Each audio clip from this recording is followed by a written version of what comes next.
I'm Jill Alexander Essbaum, and my favorite thing is old-time radio thrillers and dramas. Welcome to the Finding Favorites podcast, where we explore your favorite things without using an algorithm. Here's your host, Leah Jones. Hi there. Welcome back to Finding Favorites. I'm your host, Leah Jones. Today is Sunday, July 19th, 2020. And in this episode, I'm really excited. I talk with Jill Alexander Essbaum. She is a poet and author based in Austin, Texas. We met over 10 years ago at a literary festival in Chicago, which we talk a fair amount about. And since then, we've just been Facebook friends. And I read her first novel called Hausfrau and loved it. I thought it was amazing. And sometimes we go back and forth because we're both active lay leaders in our respective congregations. But she's not on Twitter. She's not on Instagram, to my knowledge. So we just have this very casual acquaintanceship, but of a decade. So what you're hearing of this interview, I've probably cut 40 minutes off because we had so much catching up to do, all of which didn't need to be recorded and turned into a podcast. But the conversation we do have is a lot of fun. Jill is a huge fan of old time radio, of the golden age of radio. She takes us through her journey of how she found her first set of CDs about old time radio, what she has ID'd as her favorite things to listen to.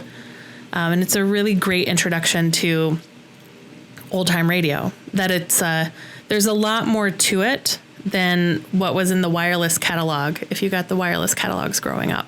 Also, a quick shout out to Nancy and Andy, who are my new sound editors, helping me improve the sound design week by week. So look forward to ever improving podcast quality. So I hope that you are able to stay home and stay safe and enjoy this conversation with Jill Alexander Essbaum about old time radio. Hello and welcome to Finding Favorites. I'm your host, Leah Jones, and today I am very pleased to be joined with author and poet Jill Alexander Essbaum, coming live to us from Austin, Texas. Hi, Jill. How are you? Hey there. I'm well. How are you? I'm doing good. I'm enjoying a firework-free afternoon. Oh, Lord. Yeah. Welcome to Texas. They were doing that for all day long the other day. Oh, I'm sure. Jill and I know each other. We were just reminiscing about having met at a literary festival that I helped organize in Chicago called Pilcrow in probably 2008, 2009. Yeah, something like that. I actually looked it up, but now I forgot. So Pilcrow was Amy Guth. It was her brainchild, and it was a chance to bring independent literary world of America and invite them to Chicago for a weekend of readings and schmoozing. A lot of schmoozing. So it was a really fun. It was so fun. We raised a lot of money for Hurricane Katrina. Hurricane Katrina had happened, I think, maybe a year prior in New Orleans. So we did some great fundraisers, and we took over bars during the day to do literary panels. And it was just a lot of fun. It was super fun. Great. So what have you been up to lately? How is the Great Pause treating you? Well, I've been watching a lot of television and doing a lot of puzzles. Now, I like puzzles, but I've done all the ones in the house, so I found a website where I can do puzzles on my iPad. So, Wow. So we're talking about jigsaw puzzles. Jigsaw puzzles, yeah. It's like a jigsaw planet or something like that. Lots of sitting has been happening over here. Yeah. Sitting, some lounging. Some lazing. Lazing. And, internet squabbles, Yes. Elections coming up. Got to start picking fights. Yep. Yeah, I've done some... I've picked some fights. I've taken seriously the advice that, like, We shouldn't unfriend our white friends who are saying ignorant and racist things right now. Like, we should stay and educate them so that Black people and people of color don't have to do the emotional labor to fix the people who are in our lives. And so I have been trying to find the ways to have those difficult conversations with totally random people that I haven't seen since 1995. So why are we Facebook friends anyway? But like, I've been trying to like stay in it a little bit more, but I'm not great at that. I'm learning. Well, I get that. I'm not great at it either. And partly I think it's because I'm not sure I've ever seen change from that. I don't know that I've ever seen one. Well, I would like to see one time where a Facebook or a social media argument turns into true and everlasting change. I mean, I know I've been changed by reading things before, but never through like in direct engagement. But yeah, who knows? So I think the one thing I have seen is that many years ago I was at a conference called Jewlicious, because I like to go to anything with a Jewish pun. The Westboro Baptist Church was planning on protesting. And one of my friends, David Bitball, had been tweeting with the Westboro Baptist Church with one of the daughters, and he was going to go out on the picket line and talk to her. And I was like, what are you doing? Don't waste your time. Don't talk to trolls. Don't give her any attention. That conversation and the conversations they had on Twitter led her to leaving the church. And like, now she's a speaker. She travels the country talking about leaving a hate group and how it was him getting on her level and talking about the Bible, that like, and him using his knowledge of Torah and like going verse for verse with her, that made her realize that how she had been taught to think about the Bible was like the wrong interpretation or a wrong interpretation. But that was a face-to-face encounter. It was face-to-face, but it started online. Okay. It was like it was Twitter, and I was really like, dude, we could, like go to the gym and watch some music. Like, why are you wasting your time tweeting with this troll? And there's going to be a movie about it, and there's like a book, and so that's one person. Okay, that's really cool. That's really cool. Did she convert to Judaism? I don't think so, but she's got a lot of really close friends in the Jewish community. That's nice. I like that. Yeah. Really happy. Thank you. That's a You're great welcome. story. You're welcome. So as we talked about on email, this podcast is where I talk to people about their favorite thing. So what are we here to talk about today? My favorite thing is old-time radio programs. Old-time radio programs. It is. And when you ask me about favorite things, I ran through several because I have a lot of favorite things, but it comes back to this. And I think this is when people ask me if I have a hobby, that's what I say. I say my hobby is collecting old-time radio programs, which is basically if that's downloading them, but also listening to them. So collecting, that's kind of the wrong word, but curating a collection of old-time radio. Okay, so help me understand what is in the realm of old time. Is it old time? Do you have like years of production you look for, or is it a style and you listen to modern versions of the style? No. So when I talk about old-time radio, I'm referring to what's usually known as the golden age of radio, right? So between lots of different people put it at different dates, but mostly I listen to between the 40s and the late 50s. So there's about 20 solid years of radio dramas that were produced, because people didn't have Netflix. So, right. They couldn't, like we were talking about, watch The Office over and over again, but they would gather around, the wireless, and after listening to the news or what have you, then they'd listen to, there were soap operas, there were dramas, there were game shows, comedies, and thrillers. And the programs that I'm most interested in are the thrillers. There was a very famous, probably maybe the main, it was called Suspense. Okay. It went on for decades. They were radio dramas, 30-minute radio dramas produced by, they were mystery writers and crime writers. I mean, Orson Welles did, things for them. Lucille Fletcher was a very famous writer who wrote a bunch of suspense programs. A lot of these people who, after they sort of graduated, I guess, from old-time radio programs into working for things like The Twilight Zone, Anton Leader, okay. But the thrillers are the ones that interest me. We were just talking about crime podcasts. Yeah.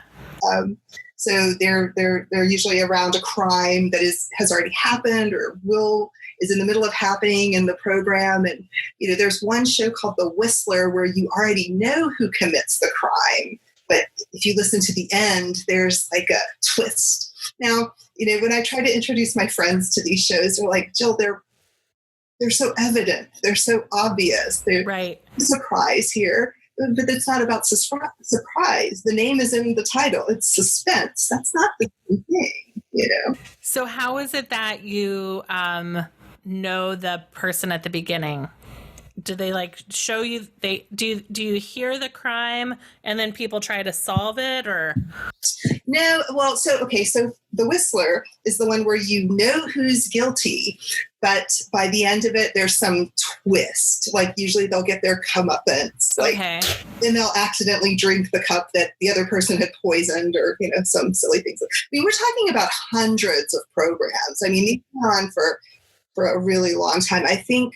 And before we talked, I went in my on my iTunes and I wanted to count how many programs I had. Okay. And I was counting the thrillers, and I wrote down I have 1,129 programs, which is just a fraction of the ones. But if I looked at all of them, it would be like 20 days. Wow. So I have so many questions that I'm gonna try and keep them orderly. How did you first find radio dramas? So I remember this kind of vividly. Do you remember bookstores, like when you used to go to the I do remember bookstores. I look forward to going to them again, God willing. But yeah, I remember bookstores. I'm thinking in the future where we're sitting on porches and people don't say, Grandma, what's a bookstore? They say, Grandma, what's a book? Right. Oh. Yeah, I know. That was sad. I remember, and I can tell you, this was probably around 2005. And I am putting it at that date because my mom was no longer living. And I'll tell you why I remember that here in a second. But I was at a Barnes & Noble. I think it was Barnes & Noble. They had, they have those sections where you could buy CDs. Yeah. But they had a CD collection of suspense, like the best programs from suspense. And I bought it and I went home and I listened to it and I'm like, this is really fucking cool. Oh, can I say that? You can. Okay. Yes. This is really fucking cool. And I thought it was so neat. And I'm like, I've got to get some more of these. Just I think with my ears a lot. I think a lot of others do. And so I like the oral stimulation. And I thought, well, I can't go back and buy if I have to spend $40 every time I wanted to buy, however many CDs, that's going to get really expensive. So I'll just listen to these over and over again. Well, I mean, I listened to them ran through them very quickly. But then I found a website where I could pay, my member dues, and then somebody had already curated all of the things, and you can download them. And I still belong to it. It's called RUSC, and it's are you sitting comfortably? Are you sitting comfortably? Yeah. So I still belong to this website, and I remember it's about that time because after I listened to it, I thought my mom would so fucking love. Oh shit, she's dead. I can't share these with her. So remembered that it was then. Just, there are things I hadn't heard before. If you're watching television, and I do like media, I love TV, like nobody's business, but you have to engage your eyes as well as your ear with that. But I'm the queen of doing 7 things at once. So I like to have my hands free to do other things. Listening to something in the background. I for some reason, to some degree, I think that's why podcasts are, Absolutely. Totally. Then I just started downloading them and just listening to them. And that would be the only thing that I listened to all day long were just old time radio programs. Probably it did have to do with after my mom died, I didn't really want to be in the moment, Yeah. and I'm living in a life that happened well before I was born. Are we the same age? I'm 48. I'm 43. Okay, so you're younger than I am. But that was not our childhood. We didn't sit around the radio listening to Little Orphan Annie. Right. I was going to say, like, our experience of old-timey radio is in The Christmas Story. Totally, or Radio Days, or like you'll drink your Ovaltine with the decoder ring.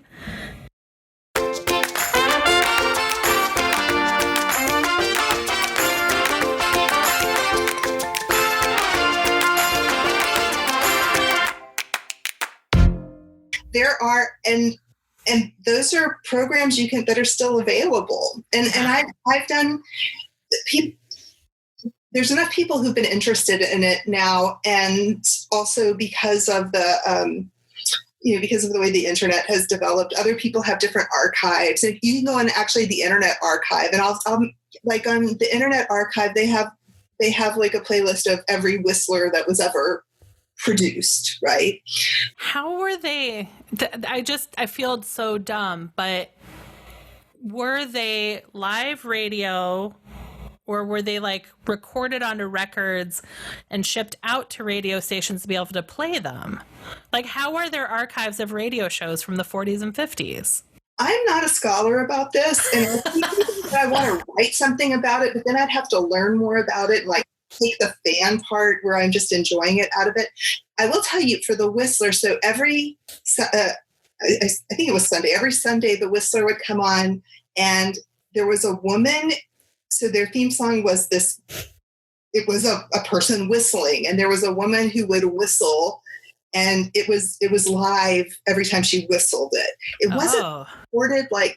I guess I feel like what I understand of it are like the movie versions of behind the scenes and people doing with the clip pop, and the thunder. Yeah, I mean, I think that's it. I'm just kind of getting stuck on like how, like are you sure like a little man doesn't live inside the radio? I'm not sure. I'm not sure.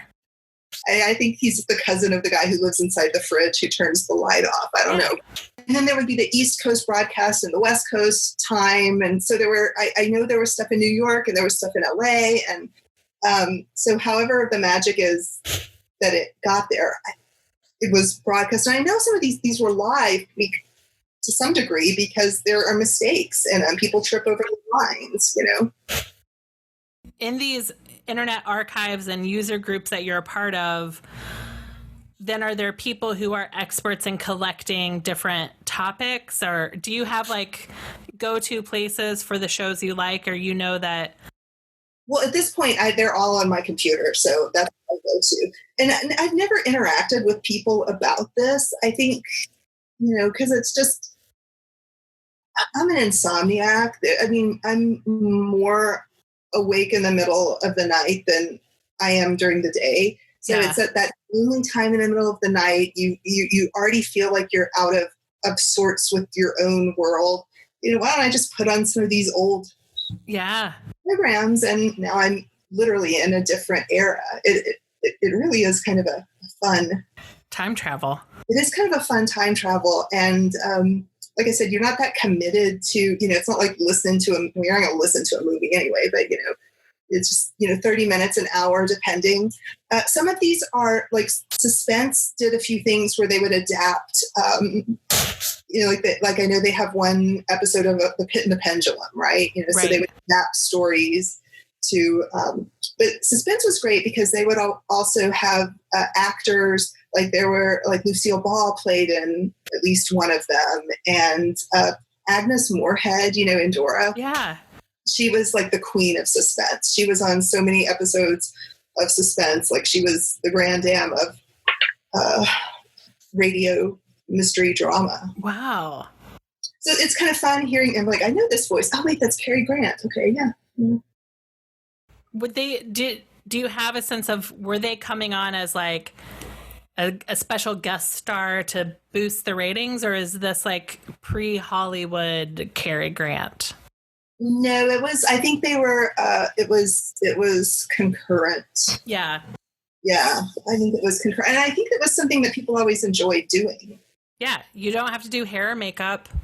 Don't have to do wardrobe. You just go in a studio and read your lines and walk out. But I have to tell you, I have noticed, so I listen to them in the background a lot. Occasionally I'll listen to something and I'll realize that I've stolen that line and put it in a book. Yeah. So that's kind of fun. That you've listened to them enough that they're really like seeped in. Right. Or I liked the line so much I wrote it down somewhere and then didn't cite it and then just used it. I love that. That's fantastic. So you have 20 days worth of radio dramas. Are there some episodes for you that are comfort food, that are your go-tos, or do you just kind of go through your playlist start to finish? Oh, no. I have comfort ones. So in fact, I actually did pull up. So if I go on my iTunes, so on one of my playlists, so I have one, it's called Old Time Radio, and it has all of them. But then I have my one that I call Favorite Old Time Radios. And so I have like 2 days worth of favorites played. There's one I really like called Dark Journey, and it was a suspense episode.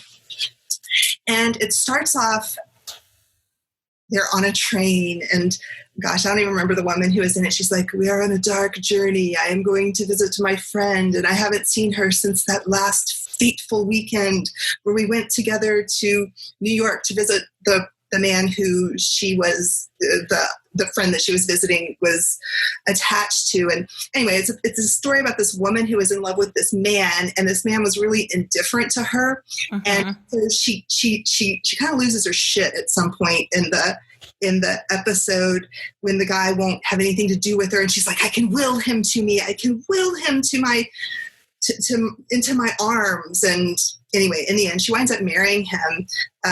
And the reason that this woman hasn't seen her in a long time is because she saw that look on her face, and really she had created a monster. And the reason that the guy hadn't been with her is he was killing his mother at the time. And then now she's going to see the dark journey is now she's going to go see her friend who's dead at the hands of this evil man. I mean, so it's all very creepy. And I don't know, I didn't explain it very well, but the face that I made that you saw right there, that was the intensity of how much I care for this. Wow. A lot of these are interior things, so they are crime related, but it's not so much about the crime or how like whiz bang it's committed. It's the internal struggle, the way that it affects the person who it's happening to, or who's watching it happen. Yeah. So I like that one. There's one called Cabin B13. It's also a suspense where a woman is on a ship and she is getting everybody says there is no cabin B13. Well, really, there wasn't, but she had been with a guy who was like a ship's officer, but he was really trying to steal her money, and he tricked her, and in the end somebody, he was trying to kill her, push her off. I don't know. I don't do a very good job explaining it, but like you can tell that you want to listen to it now, right? Yeah, I do. Because it's scams, and it's love, and it's loss, and it's drama, but it lets you hear the interior life that you can't have in a movie, like another voiceover. Yeah. And okay, this is going to sound really wacky, but their voices, I love their voices. It's the way that people talked on TV in the 1940s. Their voices sound like diamonds. I don't know. You can see the lip liner. I mean, it's just, they're all shiny, and there's this like this kind of the same era type of way that like Yiddish was sung, like in this like warbly soprano voice of like, and I was like, I just always assumed like the vinyl got warped or the tape was warped. And then a couple years ago, I was on a trip with a woman who was Russian, and it was another Jewish conference, and she was just singing in the lobby.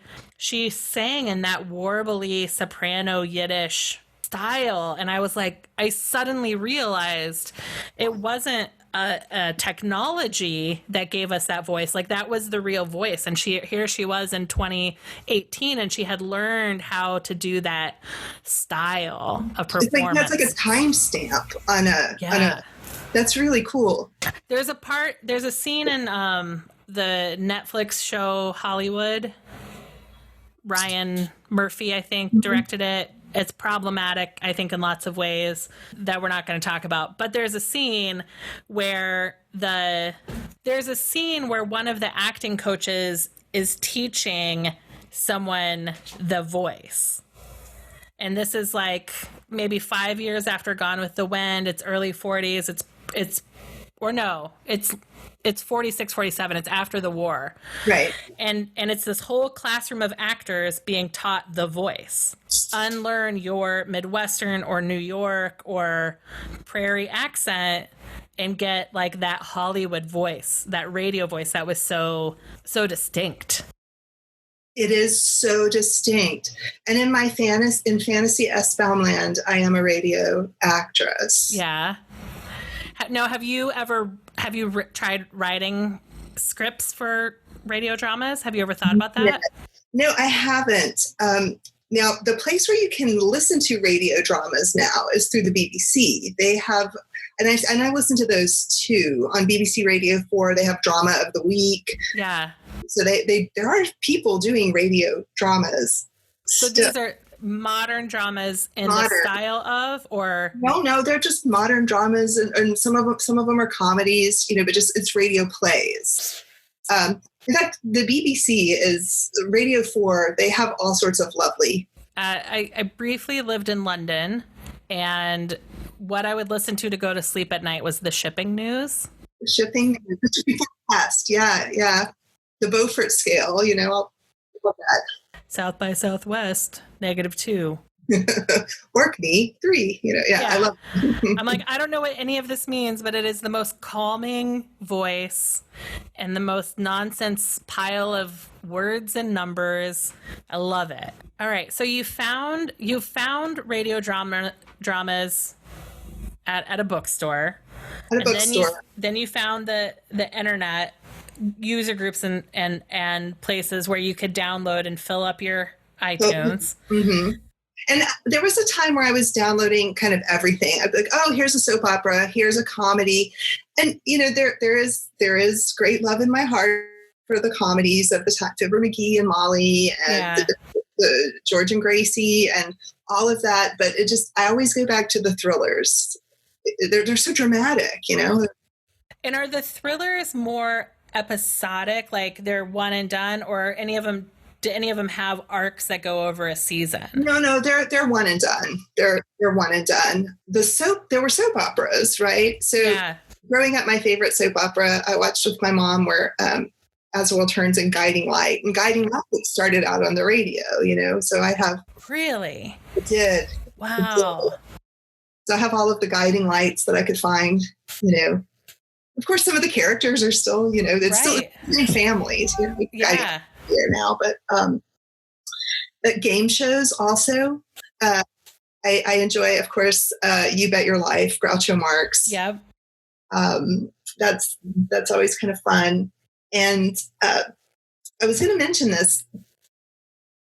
You would think that they had saved whole days of this, but there was like only one entire broadcast day from a radio station that was recorded, and I wrote it down. Hold on, where was it? It's WRSV, I don't know, LMNOP. They did a whole broadcast day. It was in 1939. It was 19 hours worth of shows. So it was like the news. They played a baseball game. There were the dramas, the soap operas. Yeah, I want to listen to some of this now, because I during this great pause, this COVID pause that we're in, I live alone with 2 cats, one of whom you've seen so far. And so the podcasts I listen to are the ones that make it feel like I have company. And it doesn't matter if I space out and miss something, because they're just talking about fast food. They're just talking about fast food, yeah. But it fills the space in my apartment with, it just feels like I have company.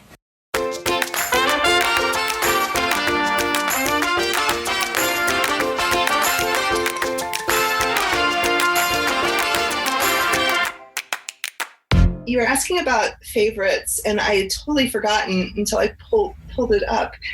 There's one, and I believe it's based on a Ray Bradbury story, and several different programs did this. It's called 0 Hour, and I know that when it was done with suspense, they got hate mail for it because it was so scandalous and wicked. It's a story about this little girl whose name was Mink, like the fur, and she's out with her friends and she's playing Invasion, and she's using like pots and pans and rattling off numbers, and the mother's like, Mink, what are you doing? Oh, we're playing Invasion with Drill, with their friend Drill. They're invisible. And Drill, this is gonna help us, and this is gonna induce the invasion, or whatever it is she says. And so the mother's like, well, that's weird. Why is my little girl playing in the mud with it? Okay. And then she talks to her sister on the phone and says, hey, Julie, are your kids playing that crazy game Invasion? And so as you find out, there's kids all over the world playing this game Invasion, talking about this person named Drill. And they said it was like a password or something. But, then the little girl says, well, we'll make sure it's not going to hurt. Drill said, the grown-ups can't live, but we'll make it quick or whatever. And so, but anyway, the invasion was going to take place that day. And so something happens, and their little tinkering causes Drill, whatever he is, the Martian, to be able to come through the planet and, kill all the adults, and then the kids. It was really weird, right? Wow. It was fucked up. But they, and of course, we'd watch this now, and we'd be like, cool, whatever, Yeah. They got hate mails and stuff from these things. Was it, because this is where War of the Worlds happens, right? Yeah. Is this era of radio? Yeah, totally. So like maybe there's like a cautionary tale with it, right? Like, you're telling children that it's okay to defy their parents and, kill them so that the Martians can take over. We can't have that. And I guess depending on the time of night, is it late enough that the audience is adults, or is it, like early enough that it's kids are getting an ear on it? And I mean, but there's plenty that was on of TV that was on after our bedtimes that we saw. Yeah, for sure. Right? So would our parents have reported that of the things that we were watching? Probably not, but like we found ways to watch TV after bedtime. So we found ways to watch TV after bedtime, that's for sure. Yeah. So I could imagine, like, my great aunt's house was a 2 up, 2 down farmhouse so it was just living room, kitchen on the first floor, 2 bedrooms upstairs, and an incredibly steep stairwell. It was practically a ladder. And it's so easy for me to imagine my cousins and my mom and my aunts and uncles, like, being little kids in those 2 bedrooms upstairs, just like leaning over the top of the stairwell to hear to hear the radio. So that is easy for me to imagine. I remember when I was growing up, it was like, I don't know that my parents really cared if we saw violence on television, but like sex. Yeah. Right. Sex. Yeah. No sex. But these weren't really sex, but they're all murders and stuff. So there was violence. And, yeah. But these are also people who just, are living in the middle of a war, a world war. So maybe it's not that big of a deal. I don't know. What are other ways that you, either other things that you have found since discovering them, or? And as I was thinking through this, a lot of my other, go-tos are audio. We were talking about podcasts, but I also spend a lot of time. Do you know the website LibriVox? No. It's free voice, right? Yeah. Well, it's people volunteer to read aloud, to do books on tape, even though it's not tape anymore, but everybody still calls it books on tape. Yeah. In the public domain. So they volunteer, they read chapters in books, and then they upload them to LibriVox that you can download. Wow. The only problem with the LibriVox website is that their interface sucks balls. It's just really hard to find what you're looking for. Because mostly I don't go there looking for stories, although I will tell you, if you are really desperate to fall asleep, listening to anything by Wilkie Collins will do it. Although they do also have they have insomnia collections where people are like literally reading phone books or tables. Yeah. And that, but I found old cookbooks, domestic cookery from 18 whatever, and people are just reading recipes, or sex manuals, not just the Kama Sutra, but marriage manuals from the 1800s, how men are supposed to relate to women. Yeah. And, just things like that. So I'll listen to those. I really like Quirk in terms of audio. So I'll do that. And like I said, I spend a lot of time on the BBC. There's a couple, there's one faith show that's pretty good on the BBC called Beyond Belief. Okay. Where they have theologians and professors talk about different aspects, light in religion, or suicide, or the Druids or whatever. Yeah. So I tend to go in those kind of directions. None of it's really organized around any kind of theme, just whatever interests me at the moment. But we were talking about comedy. I also have my other listening go-to, Phil Hendry. Do you know him? No. A radio program called The Phil Hendry Show. And he would do characters, and the characters would be, he would start out interviewing them, and they would be normal things, but then it would devolve very quickly into something kind of wild. He still does this, but I don't know if it's actually on the radio. But he had a character, Bobby Dooley, who would talk about going, we're going to go visit Germany, and we're going to go to Berchtesgaden, and we're going to go to Dachau or whatever. And then it would devolve into afterwards she was going to get on the bus and have a veal and pepper sandwich, and then people would be like, well, you're not going to want to eat when you go, oh no, I've already paid for the sandwich. And it was third kind of comedy and ridiculous. So I listened to those a lot too. Just because I'm on this thing where I'm doing 5 miles a day of walking, which doesn't sound like that much, but it's sounds like a lot in Austin, Texas in July. It is. Do you have to go at 3 a.m? No, but I do either go first thing in the morning or last thing before I go to bed. Yeah. That's an hour and a half of time to fill. Yeah. So I have to sort of curate what I'm going to listen to. Yeah. Okay, what podcast, what old time radio program, what Phil Hendry radio comedy I'm going to listen to. And then also I have archives of old commercials from the 70s and things that I've downloaded. So that's so fun. It does make me think of, there was a talk show I listened to when I lived in Colorado. So this is 99, 2000. Art Bell. Yes. I still subscribe. They're called Coast to Coast Insiders. Yes. I still bought, now he's dead. Rest in peace. Bell. And the guy who is the host now, I really don't like, but his guest host I'm still okay with. All right. So listen, the paranormal, Area 51, people, Illuminati, that kind of shit. Yeah. It was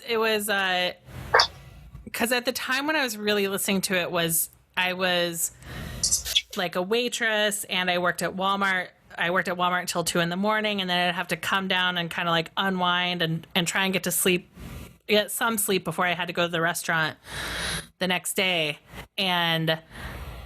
But yeah, listening to Art Bell talk to people about the shadow people was maybe not always a great way to fall asleep. That is not the great way to fall asleep. He has these classic interviews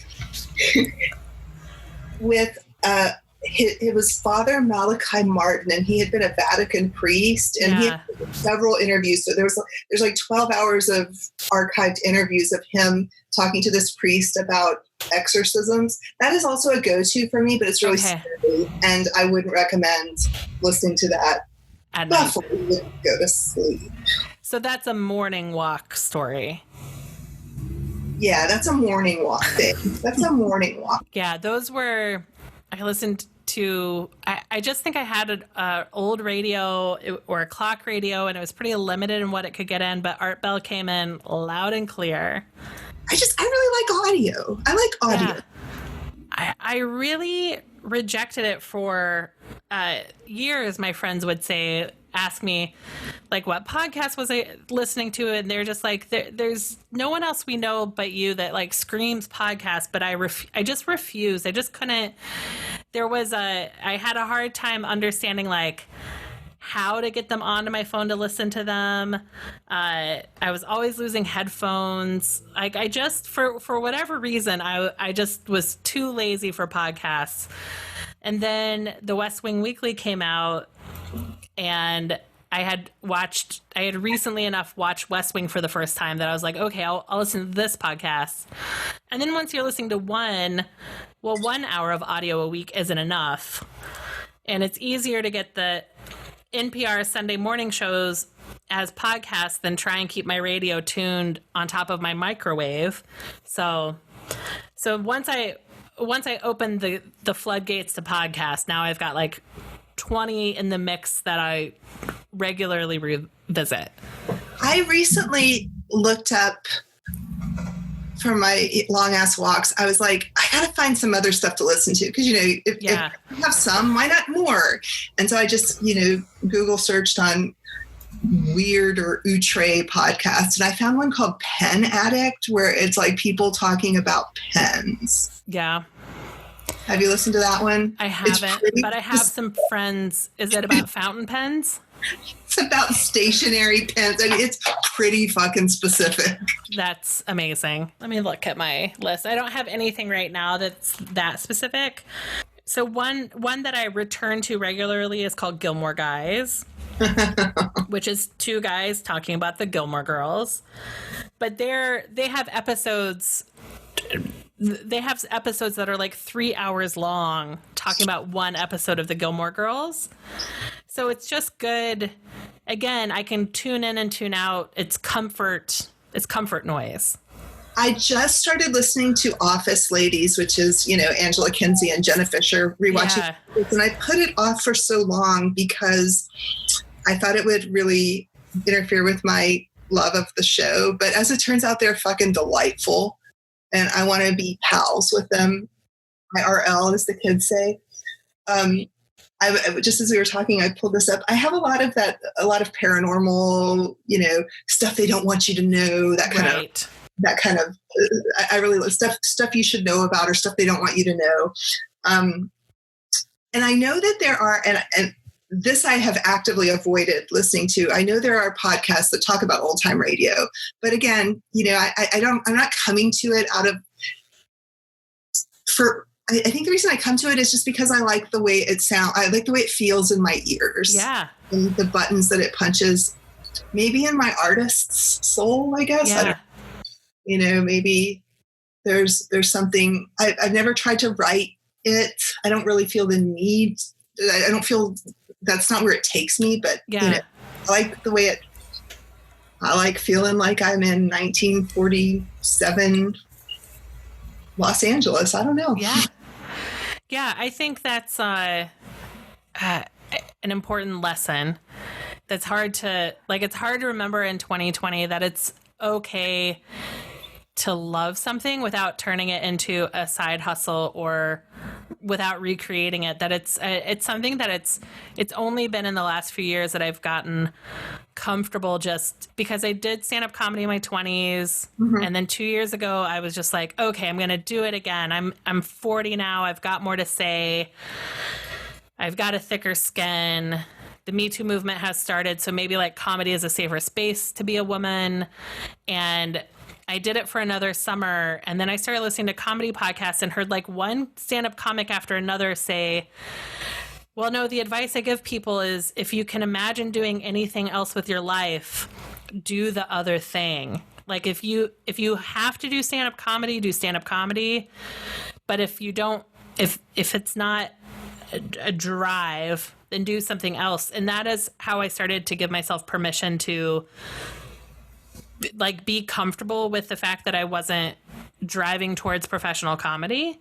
That's a hard thing, because that's good advice to give anyone. Like if you can think of doing something else, then find the thing to do that you can not live without doing, what I mean? Like but like, I get it. It's really hard to give ourselves permission to love something just because we fucking love it. There's no reason to or not to. I just like it. Yeah. And you don't have to like it ironically. You don't have to like it with cynical detachment. Like it is really fun to find joy in a piece of art or a piece of media and just want to enjoy it without having to make it an academic pursuit or anything more than a thing you enjoy. I've been working on it. I'll tell you this. I haven't talked about this in a long time because I haven't been actively working on it. I love jokes too. Yeah. We were talking about that. And in my files, it's called Untitled Joke Book that I've been working on for years, where it's like, joke. I mean, I'm looking at my table right now. Half the stuff here are joke books. And it's like, if I think of a joke, I write it down. Yeah. I'm sure somebody else has told the joke before. I'm sure someone else has told it better, but did I come up with it? That's like the rule. That's where it got to be. So it's where I keep like my puns and my, all of that. I'm never going to be a stand-up comic, but I like jokes. So this is why I have a little joke book going on right here. That is fantastic. Do you have a favorite joke? Did you hear about the new pirate movie coming out this summer? I did not. It's rated R. So I like those things. I like two guys walked into a bar. Third one ducks. I love stuff like that. I love that stuff. Yeah. And then I just have really just tried to enjoy being a fan of stand-up comic without feeling in competition or regretful about my life path. That is so hard, the competition part. It's so hard. It's so hard. But it's a lot more fun to be like, yeah, that's something I tried in my 20s and it turns out wasn't for me.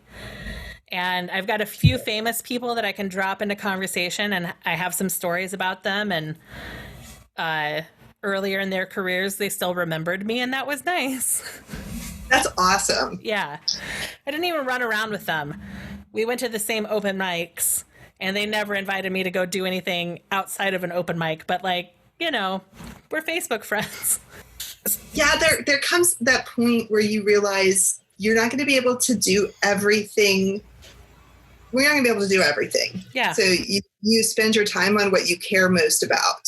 Do I want to do something because I love it, or do I want to do something because I want to be the best at it? I mean, that's two different things. And some things I love and I want to be the best at. I mean, who doesn't like to win? Yeah. But just even going back to any of this is a great idea that you have for this podcast. There's no reason to love something except that you do. Exactly. Yeah. It doesn't always have to be about big life lessons, or it can just be It can be bubblegum for your ears. Bubblegum for your ears. Yeah. I love that. Yeah. Blow bubbles in a parking lot. Yes.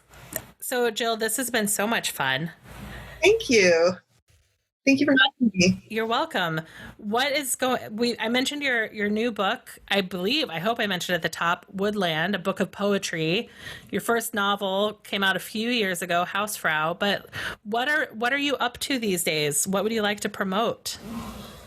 So yes, Woodland just came out, and people are welcome to buy copies of it directly from the publisher if they like. It's cooperdillon.com. And I have been telling people this for the first, because you're going to make a ton of money selling poetry, just so you know. It is one of the top 5 ways people become billionaires. This is how I bathe in diamonds every night.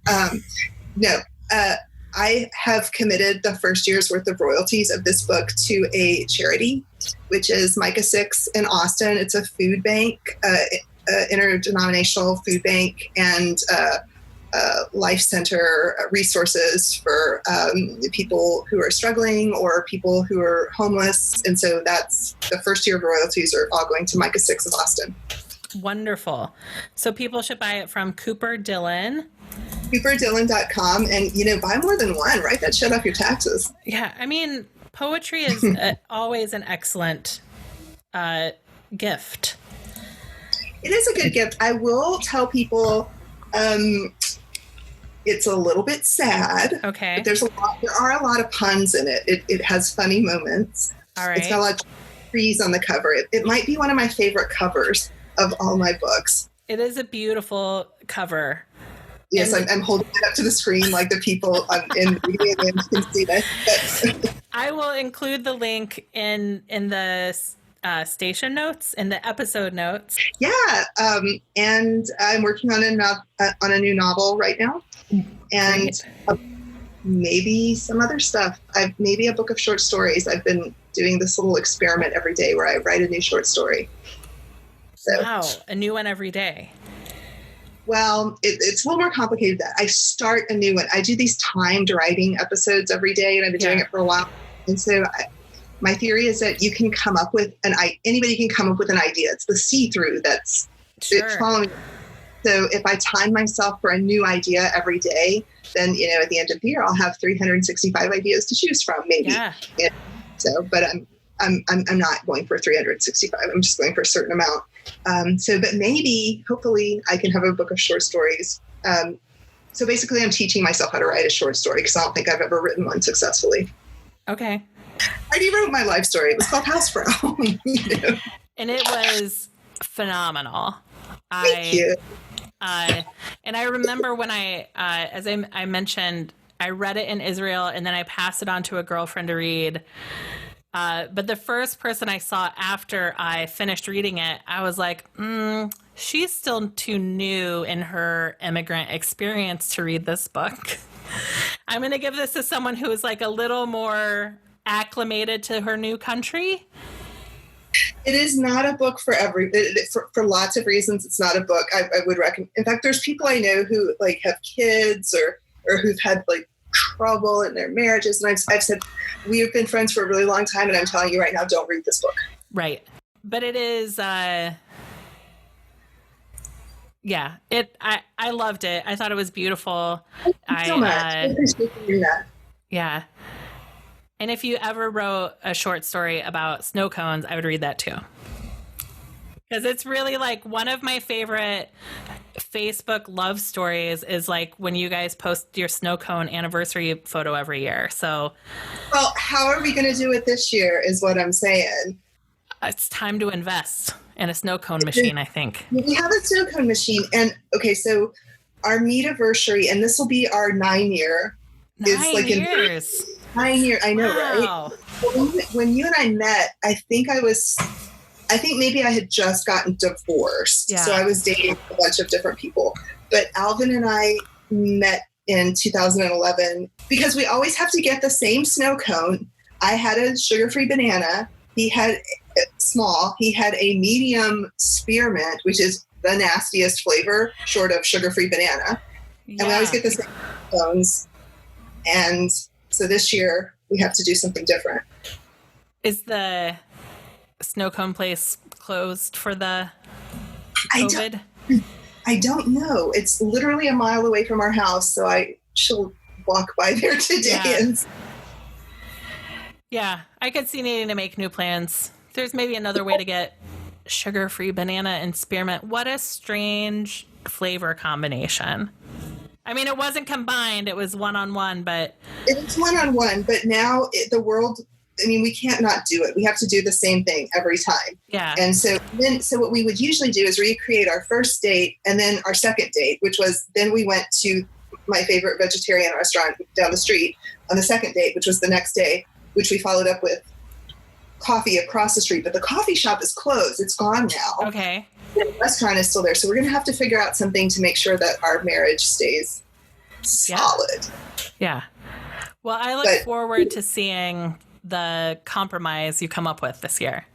I'm sure there will be photos because it's a tradition. It is tradition. It's tradition. Thank you for having me. Thank you so much. This was great. Thank you for listening to Finding Favorites with Leah Jones. Please make sure to subscribe and drop us a 5-star review on iTunes. Now, go out and enjoy your favorite things. Okay, so you met your editor at Pilcrow? Yes, Adam Deutsch. Yeah. Yes, that's. He's still your editor? Yeah, well, he's done 2 of my books of poems. Yeah. That's amazing. I had no idea. Yeah, I don't think I had met him before that, but I met you and Amy and him. Yeah. And Betsy Crane. Do you know her? Yes, I remember her. Yeah, I met her there. I actually work with her now. We didn't realize that that's where we met until we started working together. Isn't that weird? That is so weird.